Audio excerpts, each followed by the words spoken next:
My wife cheated, got pregnant, and didn't know I knew about the affair. Now she wants open marriage. I stumbled onto the patio armed with a club. Those pesky dogs were rummaging through my trash again, knocking over the dumpster and waking me up. It was the third time this week, and I'd had enough. Why couldn't people keep their dogs at home? Though I knew they were just hungry, my annoyance lingered. Quietly unlatching the back gate, I approached the trash bins to confront them.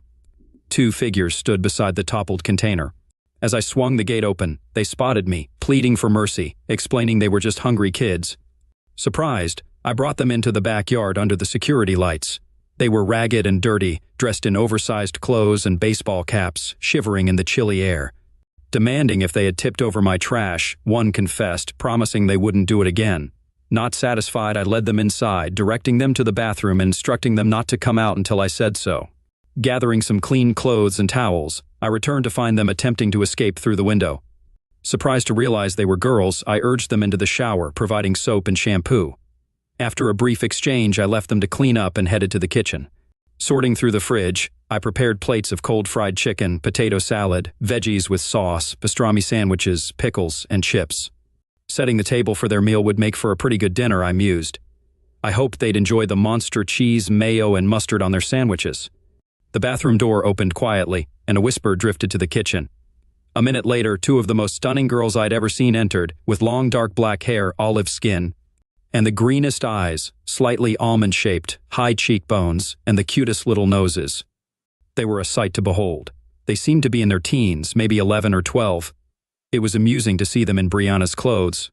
She's tall and they were tiny, with sleeves and trouser legs rolled up. They resembled tramps. "Take a seat," I offered. "Want cola, juice, milk?" They both opted for milk. "I'm McKay North," I introduced myself, pouring the milk. "Who are you?" "I'm Maggie," said the taller one. "Short for Margaret. This is Stokely. Can we really finish it all?" "Have more if you want," I said. "I'll cook in the morning, but not at 2 a.m. "No, that's fine, thanks," Stokely replied. Maggie eyed me suspiciously. "What do you want from us? We're not up to anything." I chuckled. "Same here. If you're after my virtue, you'll be disappointed." They didn't quite grasp my humor. "I'm not interested in little girls," I clarified. They weren't fans of the label, but they started eating voraciously. "Slow down," I advised. "Chickens, no need to bolt. The chickens are dead, and the potatoes were never fast runners. You'll get a stomachache." They chuckled, eating more moderately. "Where do you live?" "There's an empty house down the block," Maggie explained. "We found a mattress and something to cover up with, but we're worried about hopheads moving in once they realize it's vacant." "Want a warm bed tonight?" I offered. They eyed me skeptically. "Not mine," I clarified. "I've got 3 spare bedrooms, well, technically mine too, but you get the idea." They chuckled nervously. "We've got no money," Stokely admitted. "We can't pay." "I'm not asking for payment," I reassured. "Why are you doing this?" she queried. "Why be so kind?" "Mac, call me Mac," I corrected. "Everyone does." "I'm just a good guy, not trying to be cute," I explained. "Ask my mom." This brought smiles. I liked it. I decided to make it a regular thing. "I'd want someone to be kind to me if I were in your shoes," I mentioned. They seemed to mull it over. "Can I snag some of these chips?" Stokely inquired. I passed her the bag and they both reached in while munching on their sandwiches. I finished mine and they seemed eager for more. I poured another glass of milk for each of them and they drank it down. I was amazed as they cleared off their plates and devoured all the vegetables down to the last crumb. They must have been famished. "Time for bed," I informed them. "You each have your own bathroom. Toothbrushes, combs, and such are in there. There's aspirin, stomach medicine, toothpaste, and floss in the first aid kits. If you need anything else, just ask." "Can we lock the doors?" Maggie asked. "Sure, but if I need you to, you'll have to unlock them promptly," I explained.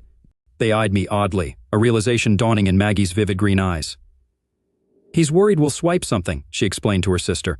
"We won't, Mac. It's okay if you don't fully trust us. We're not entirely trusting you either." I chuckled. Fair enough. Mutual distrust it is. "Soon enough, you'll find you can trust me." "I hardly ever injure pretty girls," I quipped, eliciting another pair of radiant smiles. I think they appreciated the pretty part. They followed me to their rooms and I heard the locks click as I returned to bed. I lay awake for a while, pondering what led these girls to this situation. Why were they rummaging through my trash? Why were they alone? Where was their family? I resolved to get some answers in the morning. As I dressed, I heard the floor creaking in the hallway. Opening the door a crack, I spotted them creeping into the living room. Thinking they might be planning to leave, I opened the door wider. "Girls, ready for breakfast?" I asked. They exchanged glances. "Maybe we should just go," Maggie suggested. "You're not going to lock us up or anything, are you?" "You mean make you stay?" I clarified. They glanced at each other again, then back at me, nodding.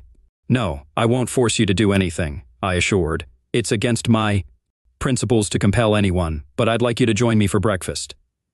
They exchanged another look. "Will you let us leave after?" Stokely asked.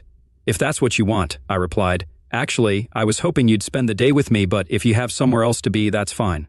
"Yeah, we have to meet our stockbroker," Maggie grinned, her eyes lighting up. "What are you making us?" "Actually, what are you making us?" "Are you an English teacher or something?" Maggie teased. "As a matter of fact, yes," I confirmed. "I teach English Lit at the university." "Cool," Stokely remarked. "We don't go to school, too busy." "But you're having breakfast now, aren't you?" I pointed out. "I was thinking waffles with bacon. Do you like that?" They did, so we headed in, and they fetched the waffle iron while I prepared the batter. They made the waffles while I fried up 2 lbs of bacon. I'm a bit of a syrup snob. "And I'm a coffee snob," Maggie added. I had Maggie take charge of the bacon while I ground the coffee beans and fired up the coffee maker. It all came together quite nicely, and we enjoyed real maple syrup with our waffles. They irked me by asking for coffee creamer. "I'm saving some for the barbarians and Brianna, who loved the vanilla cake," I quipped.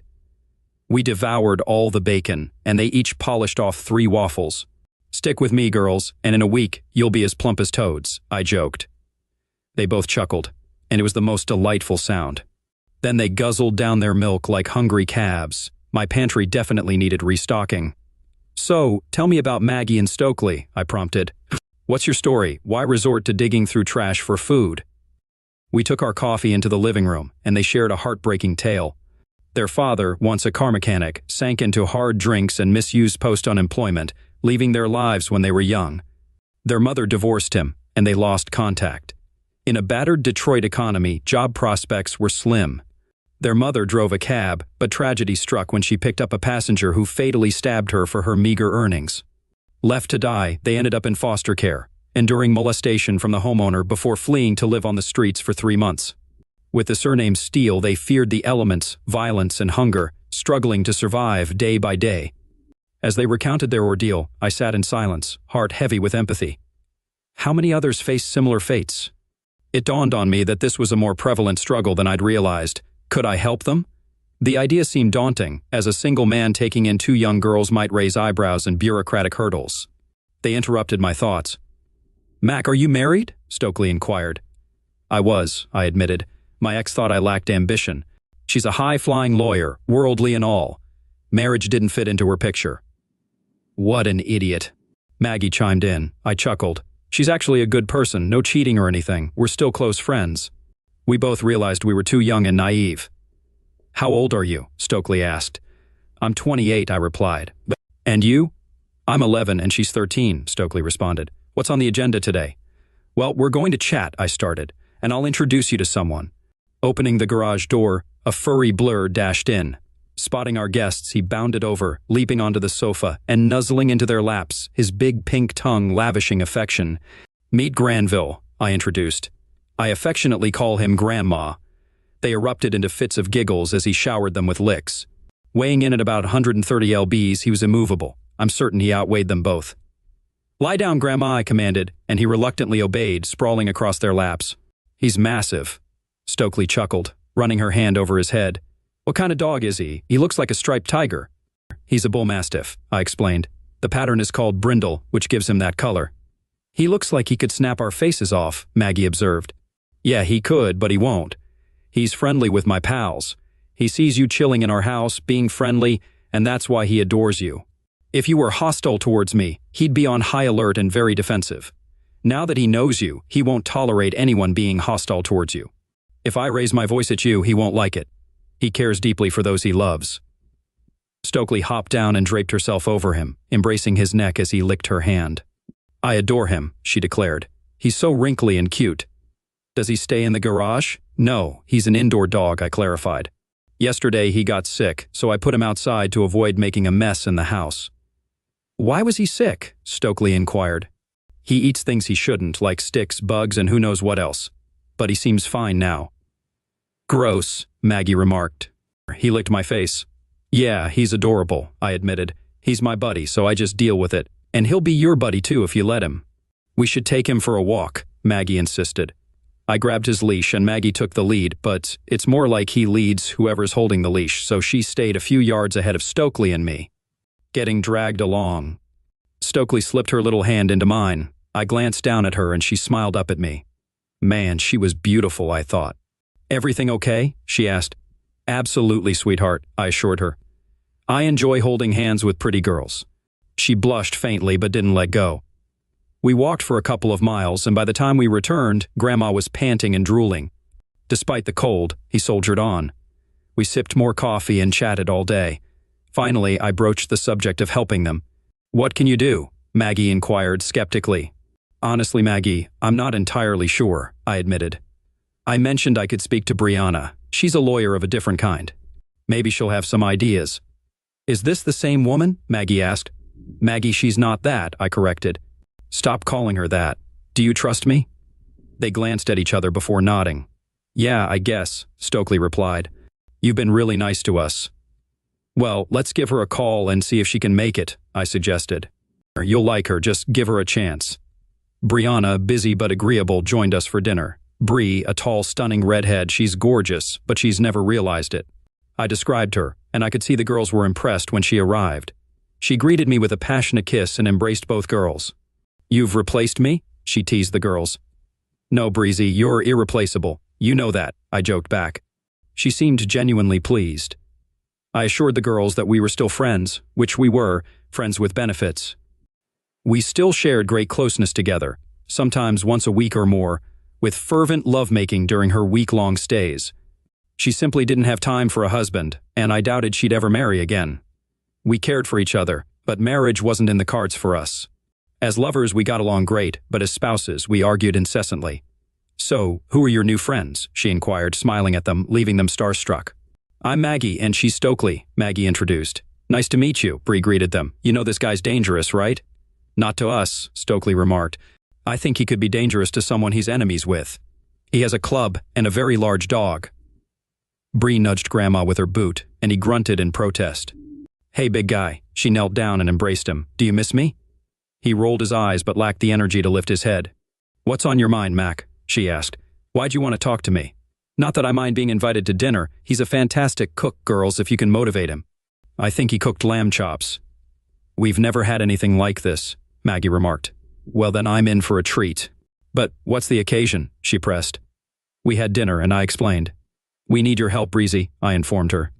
We're clueless about legal matters. The girls are orphans. Well, their father might be alive, but no one knows where he is. He abandoned them, and their mother was eliminated. They were in foster care, and some creep started intimidating them. They ran away and are living on the streets. They were rummaging through my trash for food, and I caught them. Now we're trying to figure out a way to keep them off the streets. She studied me for a moment. You want them, don't you? Goodness, Mac, you've always wanted children, and because I didn't give you any, you want them, don't you? I blushed. Yes, I do. I kind of do. What do you think is the best approach, Bree? I don't think it's feasible, she responded. No family court will give you 2 young girls. You're a solitary man. This is a recipe for disaster. They won't approve it. I glanced at the girls, who stared back at me with wide eyes. What's wrong? I inquired. Their gazes met before they broke into tears and rushed to hug me. You really want to keep us with you? Stokely choked out between sobs. I can't believe it. I never thought we'd find anyone. Anyone. She struggled to speak through her tears. I held them close. Yes, girls, I did consider it. You need someone to care for you. I need someone too. I thought maybe we could do it together. Their small bodies trembled as they clung to me. I looked helplessly at Bri as tears streaked down her cheeks. She glanced between the girls and me. Darn it, Mac, look at what you've done to me. Just when I think I've got you figured out, you surprise me. What am I going to do with you? There was a peculiar expression on her face, as if she were seeing me in a new light. Let me think about this for a few days. Girls, you're coming with me. It wouldn't work if you stayed here with Mac. It would ruin everything if anyone found out. Mac, we're taking Grandma with us. I can't leave him here, and he'll have to take care of them. She swept out of the house like a whirlwind, carrying Grandma with her, and drove off in her Mercedes. I'll call you, she promised. She called 3 times for about 30 seconds each over the next 2 weeks. I didn't see her or the girls until she phoned me Friday morning, saying she wanted to meet for dinner at Alfonso's, a charming Italian restaurant in Pontiac where we often dined. When I arrived, she was already there, sitting at the bar with men circling around her. As soon as she spotted me, she left them gaping and came over to me. We walked to our booth, she nudged me and sat beside me, which was unusual as she typically sat across from me, indicating something was different. We placed our orders and she remained silent for a while. "You know I love you, right, Mac?" she finally began. "Yes, I love you too," I replied. "I don't mean I love your mom or anything like that. I'm in love with you, Mac. I always have been since that day at Cedar Point. You're the only man I've ever loved or will ever love," she confessed. "I trust you completely. I love everything about you except being married to you. You know me, I like my freedom. No commitments, no baggage, nothing tying me down. I love my job and my life, but I don't love them any more than I love you. And I don't have to choose. You're as faithful as Grandma. We understand each other. I'm not physically engaged with anyone but you. I've never felt this way before. You've always understood me. That's why what I'm about to propose will sound incredibly strange." I chuckled. "Sounds like I'm in for a surprise." She shot me a, "You fool" look. "Yes, you are. Will you marry me, Mac?" Bree asked, her voice soft yet determined. I nearly choked on my wine. Choking on wine isn't ideal. When I regained my composure, I sat there dumbfounded. "Stop playing around and give me an answer," she snapped. "Absolutely not," I finally managed. "Why, Bri? We just make each other miserable. We'll be at each other's throats in a month. What's wrong with what we have now?" "Nothing," she agreed. "This isn't about us. It's about the sweetest, most adorable girls on the planet, Mac. I'm head over heels in love with them. You turned my world upside down when you invited me over that night. They're desperate to see you. They cry and beg me every night to come and see you. The problem is, I won't give them up. I've never had as much fun and joy in my life as I have with them. None of us have a stable home life. No judge in their right mind would give them to any of us. But if we were married, they'd grant us custody in a heartbeat. So I need them, and I'll have to take you as part of the deal. If you want them, you'll have to put up with me. Can we make this work, Mac?" "I doubt it," I told her. "You're as troublesome as me. You come home drunk, you're always late for everything except work, and sometimes you don't come home at all or even call. Come on, Bree, we've already been down that road." "I know," she sighed. "But what if things could be different this time?" Her voice softened, pleading. "I can't wait to get back home at night now. I always let them know if I'm running late, and ever since they came into my life, I've only been having one glass of wine each night. I never imagined I could feel this way. Marry me, Mac. Give us a chance." Her eyes glistened as she looked at me, vulnerability on full display. "I think there's something we need to discuss," I interjected. "Go ahead. What's on your mind? Are we just going to talk in circles here?" "Tell me what's on your mind. Do you want me to start?" she asked, her fingers playing with the edge of her napkin. I took a long sip of my drink and motioned for another glass of wine from the waiter. "Go ahead," I encouraged her. "What drives me crazy about you is your need to control everything," she declared. "You want to know every detail of my life, where I am, who I'm with, what I'm doing, when I'll be home. It's like you're paranoid. If you could just let go and allow me to be myself, maybe we'd still be together. But you'll never be able to do that. It's maddening. Surely you know by now that you're the only person I've ever been interested in. You do know that, right, Mac?" "Yeah, probably," I admitted. "It used to get under my skin. I was afraid you'd find someone else and leave me." "That's never going to happen," she assured me. "I haven't even thought about another person since the day I met you. Sure, I go out to dinners with clients and colleagues. I hit the dance floor with groups, both men and women. I'm having fun. That's just who I am. But since meeting you, no one has ever come close to touching me lovingly, and they never will. Do you believe me?" "Yes, I do. It's the same for me. I trust you, Bri. I know you'd never do anything to hurt me. You're just so carefree and independent. I'm as in love with you as I was on our wedding day. I think you feel the same about me, and we were comfortable where we were," I acknowledged. "Well, I'm not comfortable with that anymore," she stated firmly. "There are two girls who need a family. I love them nearly as much as I love you. I love them more than my job. I want to be a part of their lives, and I can see that can only happen if we do it together. So, will you give me a chance, Mac? Will you marry me and try to love me so we can have this family together?" I sat in silence, processing her words. Could I really go down this road again? Was it worth the risk of reopening old wounds? "I'll never have children of my own. I'm too vain and selfish for that," Bree continued. "But we can take these girls. Marry me, Mac, and I'll do everything I can to make you incredibly happy." "Okay," I finally acquiesced. "Clearly, you've had time to think about this. Give me some time too, okay?" She glanced at her watch. "You've got 20 minutes, she informed me. "Oh great, so now there's a deadline," I quipped. "Yes, they'll be waiting outside in 20 minutes, she confirmed. "They should arrive in 10 minutes. They'll walk with Grandma for about 10 minutes, then a car will pick us up to take us to your place." We wrapped up our meal quickly and stepped outside. A limo was waiting, but the girls were still absent. The driver mentioned they were out with the dog, not seeming too pleased about it, perhaps due to potential drool on the upholstery. After a short wait, I spotted them hurrying toward us. "Let go, Maggie," Stokely urged as they neared. "There's a sketchy guy eyeing us. Grandma's not a fan," he growled. Glancing down the sidewalk, I noticed a young man approaching. He looked about 20, adorned with tattoos and piercings, his attire giving off a wannabe tough guy vibe. "What's your deal?" he snapped at me. "Nothing. We're leaving," I replied. "Looks like everything's yours." "A fancy jacket, lovely ladies, and a big ride," he remarked. "Seems like you're flush with cash." The guy was out of his mind. I towered over him by 8 inches and outweighed him by at least 100 pounds, not to mention lacking his protruding gut. "You best be moving along, buddy," I warned. "My dog here is not fond of you." "Closing in on about 40, he retorted. "But I ain't scared of no dog." His hand reached under his jacket to his waistband, revealing a glint of metal. Without hesitation, I delivered a swift kick to his chest, sending him sprawling backward. A weapon tumbled from his waistband to the ground. Startled, Maggie dropped. Grandma's leash. As the guy lunged, Grandma shielded his face as Grandma clamped down on his forearm, eliciting a pained yelp and a torn sleeve from his hooded sweatshirt. "Up, Granville," I commanded, and he obediently resumed his place beside me. The assailant, now sweating on the ground, gazed up at me as I approached, Grandma at my side. "Go ahead, Grandma," I instructed. Grandma lunged forward, his massive jaws closing around the man's neck, freezing him in terror. "You're a real piece of work," I spat at him. "Got a few screws loose?" His head nodded ever so slightly, terror etched on his face. "Say it," I demanded. Silence ensued. "Bite, Grandma," I urged. A muffled scream escaped the man as blood trickled down his neck, Grandma's powerful jaws sinking into his flesh. "Say it," I pressed. "I'm a piece of work," he choked out. "How much cash you carrying?" I interrogated. Handing it over reluctantly, he reached into his pocket, prompting Grandma to tighten his grip. "Slowly," I cautioned. When he turned over, he produced a bundle and passed it to me. "Release him, Grandma," I ordered. Reluctantly, he obeyed, and the man hastily backed away. "I'll give you a 20-yard head start," I warned. "After that, he's coming for you. Suggest you make tracks with the speed of a sprinter."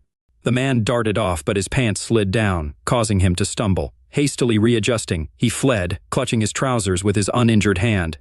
I yelled out, "You need a belt." Turning to the girls, I found all 3 of them frozen in astonishment. Swiftly, I kicked the weapon into the storm drain. "What's wrong?" I asked. Bree was the first to react. "You're one tough cookie, Mac. Note to self, never get on your bad side."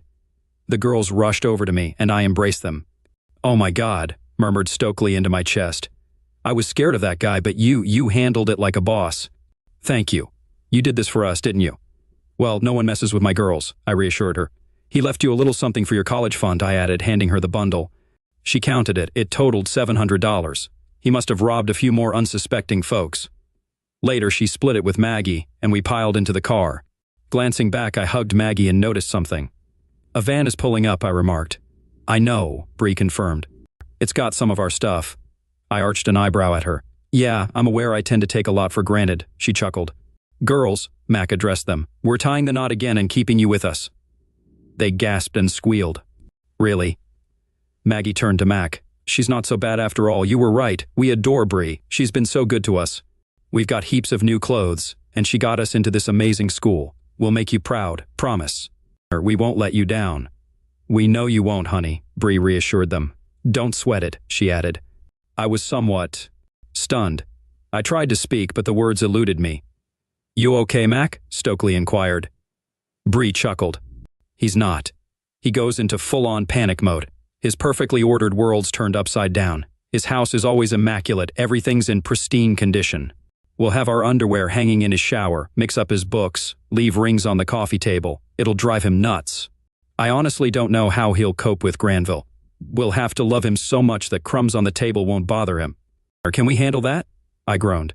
"I never agreed to any of this," I said. "Bree's like a hurricane, sweeps us off our feet, turns everything topsy-turvy." "Do you love Bree?" Stokely asked me. "Yes, but from across town," I tried to clarify. But we all need to be together, Maggie chimed in. They all burst into laughter at this, and I couldn't help but join in. It was all so absurd. How did things spiral out of control like this?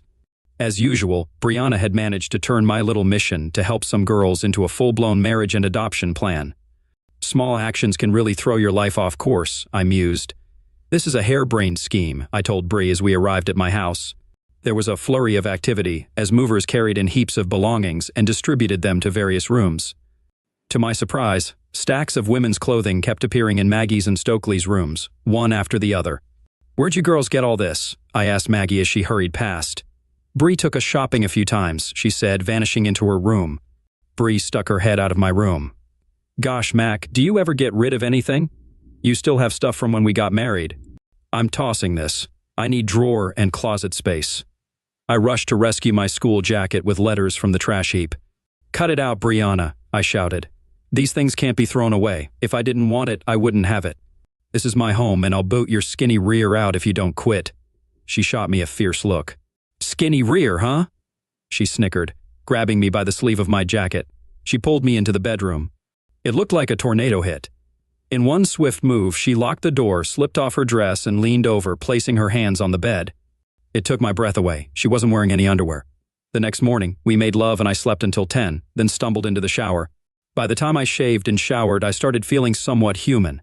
Bri was still asleep, her flame-colored hair spilling over her face as she lay on her stomach. God, her backside was incredible.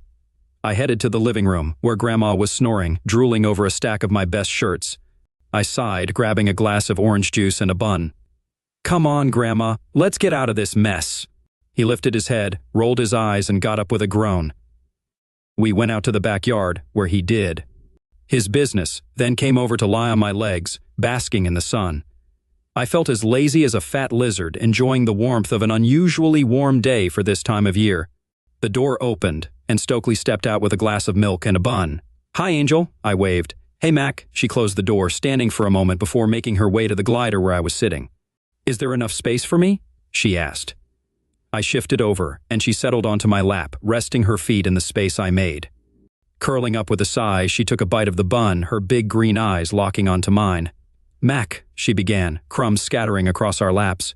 I interrupted. "Eat first, then talk." She giggled but stayed silent until her mouth was empty. "Mac," she resumed, "if you adopt us, will you be our dad and Bri our mom?" "Would you want that?" I asked. "Oh yes," she said. "Bri would be the coolest mom ever. You might not be cool, but you're dependable. I love you, and I think you'd make the best dad." I was nearly speechless. "Well," I mumbled, "being dependable is good, even if it's not cool." She chuckled. "I didn't mean it like that.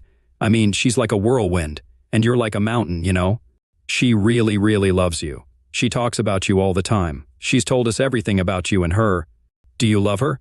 "Yes, dear, but as you said, she's a whirlwind. It's like trying to love a thunderstorm or a forest fire." "Mountains don't mind thunderstorms or forest fires," she said, looking at me. "Maggie kind of resembles her. I'm more like you." She nestled against my chest. "I think if we wanted to, we could just let them whirl around us, and we'd be the calm in the center of their storm," she said, looking at me again. "I want you to be our dad, Mac. I never thought we'd find someone like you and Bri, too." She shed a few tears. "We were so scared and so alone. Mac, is there space in your life for girls like us?" I pulled her closer to me. "In my heart, Stokely, there's always been a place for someone like you and Maggie. To love me for years, I never thought I'd have something like this." Bri had never shown any interest in having kids. "I think you girls changed her life as much as you changed mine. I've seen the way she looks at you. It's like she woke up one day and realized she loves being a mom. I've never seen anything affect her the way you do." "You were right about her," she admitted. "She's amazing. Sometimes it's just incredible. She decides to do something, and you're along for the ride." I chuckled. "I know, right? She's always been like that." The first time we met, a group of U.S. college students went to an amusement park. She decided I'd be her ride partner. I actually came because I was interested in someone else. She whisked me away, and we never saw the others in our group again.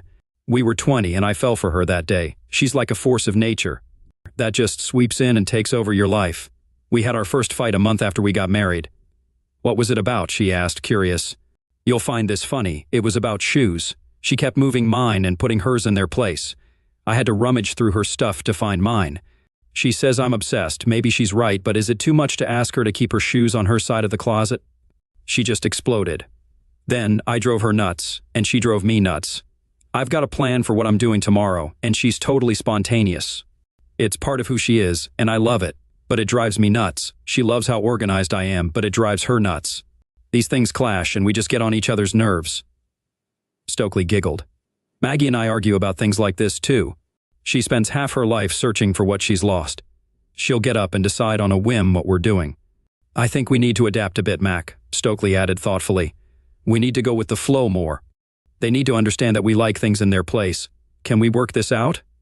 I don't know, I replied. We never really had a reason to try. Bree and I have a strange relationship. I love her more than ever now, and I think she feels the same, but she's not one to talk about it, she just does. We're closer now than when we were married, and I have affection for her. During our marriage, I didn't do much. I loved her, but we were constantly upset with each other. We sort of just got married without really feeling the need to change. I think we were too immature and selfish, but it somehow worked for us. Perhaps we needed someone like you to make us realize what we were missing. The notion of being a family is both thrilling and frightening. What if we mess it up? We're gambling everything on a leap of faith. I detest uncertainty. I understand, Stokely said, but sometimes you just have to take a leap. You can't expect to gain anything good without the risk of it going wrong. I embraced her, and she purred like a kitten. You're the wisest 11-year-old I've ever met, I remarked. I'll be 12 next month, she corrected. She finished her bun and we headed back to the house. The other two hadn't risen yet, so we took Grandma for a walk. By the time we returned, the late risers were finally up. Bree has never been a morning person, and it seems Maggie isn't either. They both resembled beautiful, tousled, sleepy cats, stretching and yawning for a good while. After their showers, they transformed into human dynamos. Bree whisked us away to obtain our marriage license, file for adoption, arrange temporary custody, and then go out for dinner. We had seafood, and the girls were thrilled with how tasty it was. They were particularly impressed with the prices. Wow, Mac, you must be raking in the dough, Maggie exclaimed. I chuckled. I'm comfortable, I assured her. I don't mind sharing that I earn around $90,000 a year. I could support all of us if needed. Bree makes 10 times more than me, I added. They stared at her, stunned for a moment. She laughed. It's just money, she said. The point is, we can afford to treat you girls to dinner whenever you want. Mac can cook most things better than restaurants if we can convince him to. You cook? Maggie inquired. Yes, but mostly simple dishes, she replied. Anyone can follow a recipe, but he's a culinary genius. She's really quite skilled, I affirmed. I told them if she could just overcome her habit of being easily distracted, she'd be fantastic. She playfully hit me. Make one mistake and he'll never let you live it down, she teased. During our first year of marriage, we didn't have a dog that would eat burnt food. If you throw it in the trash, the whole house stinks. She used to take it out to the backyard and leave it at the base of a tree. It was as if we were making a burnt offering to the tree. Goodness, they laughed heartily. Bree was in a particularly good mood and nestled up to me. I hugged her tightly, and the girls giggled. We've never dined at a place like this, Maggie remarked. Maggie, Bree addressed her with a serious tone. That's not going to happen if you keep talking like that. You'll kick Mac out of the house within a week. I know you can do better. Try again. Maggie pondered for a moment. We've never dined at a place like this, she stated with a triumphant smile as I nodded in agreement. We know how to speak, Bree interjected. I mean truly speak, she clarified. We just fell into the habit of talking like everyone else on the street. We attended school until my mother passed away. We excelled academically. I believe in you, dear, I reassured her. I'm confident you'll succeed. Though we're from Detroit, we possess sophistication. The girls appeared on the verge of bursting with pride. Bree also gave them etiquette lessons. They mimicked her attire, learned her mannerisms, and emulated her grooming habits. After 6 months, one might have assumed they had been raised and educated in New England amidst high society for their entire lives. They adapted quickly, excelling academically. That evening marked the beginning. Bree was exhilarated upon our return home. She instructed the girls to turn on the TV and leave it on all night. They looked at her with curiosity. Your father and I need some time alone, she winked at them. They erupted into hysterical giggles, blushing beet red. Bree pulled me into the bedroom. We're celebrating, she informed me. What's the occasion? I inquired. It's the beginning of something amazing, she declared. I love you, Mac. Never doubt it. We'll do this every night. I'll remind you of my love, then show you how. We've always been explosive in bed. Tonight, I want to take it to a whole new level, and then we'll maintain this level for the rest of our lives. Do you understand? Show me, I challenged. She unpinned her hair, letting it cascade down, rarely worn loose. It reached the top of her backside, thick and wavy, twirling like a dancer's ribbon as she approached me. Turning her back, she whispered, "Unleash the lightning."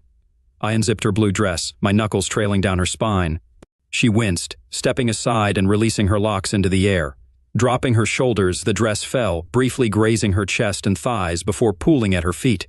Exiting gracefully, her heels accentuated her calves. She was magnificent. Men orbited around her like moths to a flame, but her smoldering intensity focused solely on me, making me feel special. Her hand slipped behind her back, and her bra fell away, revealing her impressive bosom against her creamy white skin. "I think someone's overdressed," she teased. "What shall we do about it?" I inquired. Pushing me onto the bed, she straddled me, her scent masking the Chanel she wore, subtle and seductive. Undoing my shirt buttons, she freed me from my trousers, leaving my hands restrained. Pushing me back, she undid my belt and pants, sliding them off along with my boots and socks. It was a new level of sensuality. She exuded heat, a creature of allure and mystery. In that moment, I realized how deeply I loved her, willing to sacrifice anything for her without hesitation. Our lovemaking became intense and wild, unlike anything before. Locking eyes with me, she raised her head. "Mac, I love you," she confessed. "I've always known it. I'm selfish, I admit it. I've never truly given myself to anyone until now. Do you want me, Mac? For the first time in my life, I'm ready to be your partner, your lover, your wife, the mother of our girls. Will you guide me, love me, and be patient with me? I swear you'll never regret it. I'm ready, Mac, if you'll have me. Do you love me as much?" I silenced her with a passionate kiss. "I love you more than anything," I declared. "But you'll need to guide me too. Be patient with me as I am with you. I've always loved you. Together, we can do this. I'll do anything for you," she whispered. "For the girls too. I never imagined I could feel this way. They came into my life, and I can't help but love them. I'm scared, Mac, terrified I'll be a bad mother. It's always been my fear, which is why I never entertained the thought of having children. I fear I'll ruin them. I don't know how to be a father either," I chuckled, "but I suspect I'll be a great one. It's something you learn by doing. No one knows what they're doing until they do it. I don't know how to be a husband either, at least not a good one. We messed up the first time, Brianna." "I know," she whispered. "Mostly me. I was so immature. Sure, in many ways I still am, Mac, but I'll try my best to grow." "Yes, me too," I said, holding her close. Eventually, we drifted off to sleep. Upon waking, we took a shower together, giggling like school children. After drying off, she slipped into her pajamas. "What's the plan?" I inquired. "If I'm not mistaken, we'll have guests soon," she replied with a smile. "You better get dressed too." "I'm too lazy to get up now," I groaned, throwing on some boxers and a t-shirt. Within 10 minutes of getting back into bed, there was a knock at the door. "Come in," Bree called out. Stokely popped her head in, her face lighting up at the sight of us. She darted across the room to join us, inadvertently leaving the door ajar, allowing our furry friend to saunter in and settle across our legs, purring contentedly. A few minutes later, Maggie joined the fray, and we engaged in an impromptu wrestling match with Grandma. Despite his size, Grandma emerged victorious. We bundled him up in a blanket and escorted him out of the bedroom. Finally free from his presence, we all piled back into bed for some cuddles. About 30 minutes later, hunger pangs struck. So we headed to the diner for breakfast at 2 p.m. Bree announced that we had an appointment but kept the details under wraps. She led us to the municipal court. "What's going on?" I asked. "The most important case of my life," she chuckled, ushering us into one of the courtrooms where the magistrate awaited, asking if we were ready. "Ready for what?" I wondered aloud. Bree knelt down, producing a box from her purse. "Mac, will you marry me again?" she asked. "This time, I promise it's forever. You know I never stopped loving you or wanting to be your wife. You're the only man I've ever loved or will ever love. Please, Mac, marry me." In the box were our wedding rings along with hers. "Are you sure, Brianna?" I inquired. "I've never been more sure," she said, turning to the girls for support. "He's so stubborn." "Yes, please, Mac," they chimed in. "Bri really loves you. We want to be a family." "We love you too, and we love Bree." How could I say no? It took about 10 minutes, and it was official. Bree treated us to dinner at a new Greek restaurant to celebrate. As I looked around, I saw my future unfolding before me. The most beautiful woman in the world as my wife and 2 lovely daughters, who would grow into remarkable women. Could we make it work? Only time would tell. It took about a month to gain custody of the girls. Bree worked tirelessly to make it happen. When we finally did, they were overjoyed, and we were ecstatic. Bree sold her apartment and we settled into life in my house. I worried that Bree and I might get on each other's nerves, especially at first. About 3 weeks after remarrying, we had a minor spat when Bree went to dinner with a client and forgot to call us. When she got back home, she was met with 6 accusing eyes. "What?" she asked. Stokely picked up the phone and Bree's eyes filled with understanding. She opened her mouth and burst into tears, gathering us all on the couch. She knelt down in front of us and started sobbing. "I'm so sorry," she managed.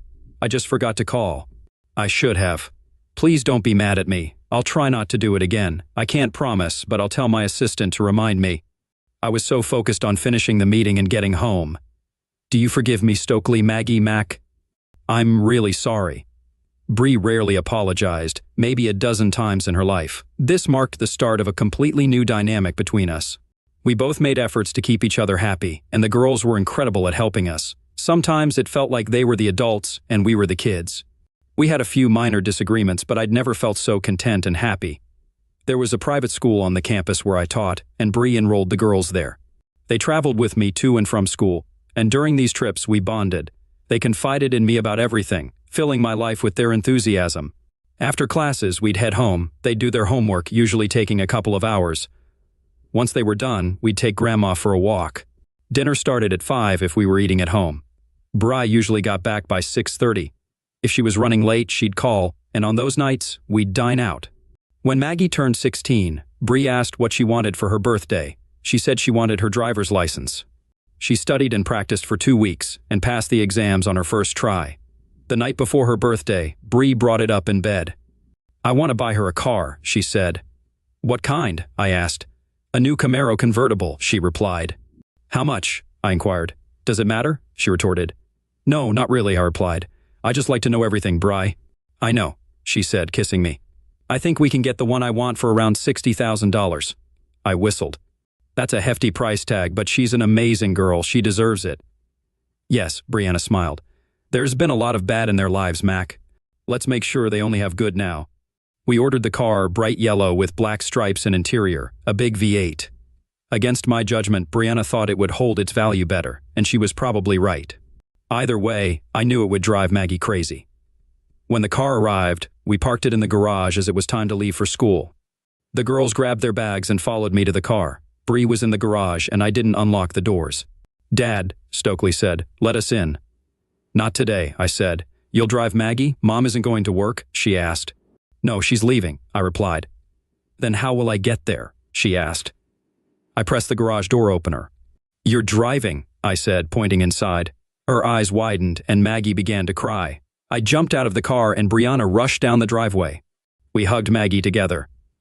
"What's wrong, dear?" I asked. "We thought you'd be happy. This is your car. We're giving it to you for your birthday."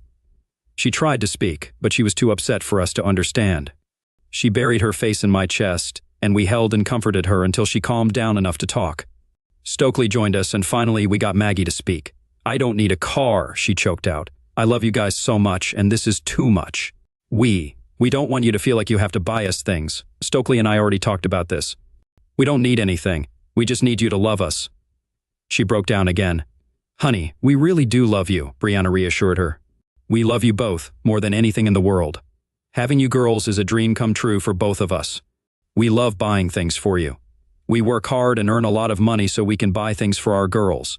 Making you happy is how we show our love. It might not be a grand gesture, but it's our way." Stokely was in tears now too. I kissed them both on the cheeks.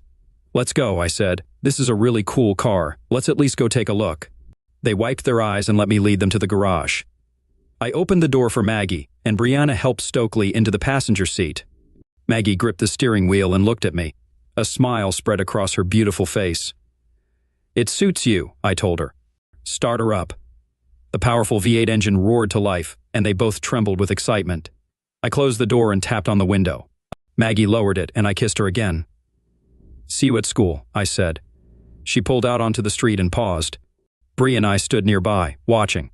Then her door swung open, and she leapt out, throwing herself into our arms and showering us with kisses. "I love you so much," she repeated. "Thank you. You're the best mom and dad in the world." She dashed back to her car and they drove off.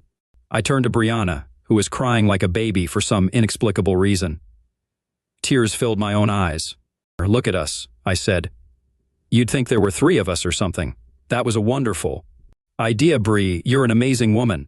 We hugged each other tightly for a long while. I knew I'd be late for class, but I didn't mind. When Stokely turned 16, we gave her the same car. It wasn't as emotional, but it was still special. We took them to Hawaii and bought them bikes when they graduated from high school. Maggie was already in college. The day Stokely started college, I came home to find Brianna crying on the couch. I sat beside her, hugged her, and we sat in silence for a while.